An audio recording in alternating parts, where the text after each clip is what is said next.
దేవుడు చూసే హృదయం మాత్రం. అందుకొరకే పూర్ణ మనసుతో, పూర్ణాత్మతో, పూర్ణ బలముతో నీ దేవుడిని యెహోవాను ఏం చేయాలి? ప్రేమించాలి. అంతేగా దేవుడు కోరింది. మిగతా ధర్మశాస్త్రం అంతా కూడా దేని మీద ఆధారపడింది? ఈ ఒక్క మాట మీద ఆధారపడింది. నీ మనసు ఈరోజు దేవుని సన్నిధిలో సున్నితంగా ఉందా? ఈరోజు వాత్ వేయబడిపోయిందా? మనసు రెస్పాన్స్ అవ్వడం మానేసిందా? ఈరోజు మాంసపు గుండె కాకుండా రాతి గుండెగా అయిపోయిందా దేవుని పట్ల? అంత్య దినాల్లో మనసు ఏమవుతుందో తెలుసా అండి? వాత వేయబడిన మనస్సాక్షి వచ్చేస్తుంది. ఏ మనస్సాక్షి? వాత వేయబడింది. సెన్సేషన్ పోతుంది. ఒక దగ్గర 4 సార్లు దెబ్బ తాకితే అక్కడ సెన్సేషన్ ఉండదు. దేవుని భయభక్తులు అంటే ఏం తెలుసా? నేను తప్పు చేస్తే దేవుడు దంచుతాడేమో, అది చిన్నపిల్లలు ఆలోచించి, అది కాదు దేవుడు కోరేది. మెచ్యూరిటీ వచ్చినప్పుడు ఏమంటారు తెలుసా? నేను తప్పు చేస్తే మా నాన్న హర్ట్ అవుతాడేమో, అమ్మ హర్ట్ అవుతామో, అందుకని నేను చేయను. అది ప్రేమతో కూడిన భయం.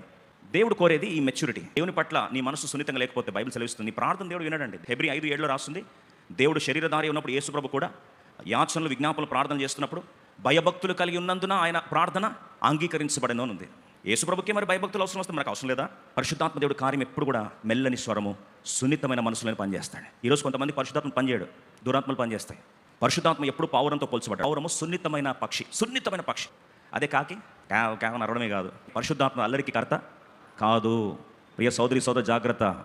అల్లరి ఉందా? అల్లరితో కూడిన ఆటపాటలు ఉన్నాయా? అక్కడ దేవుడు పరిశుద్ధాత్మ దేవుని పరిచర్య కాదు. మోసపోవద్దు, మోసపోవద్దు.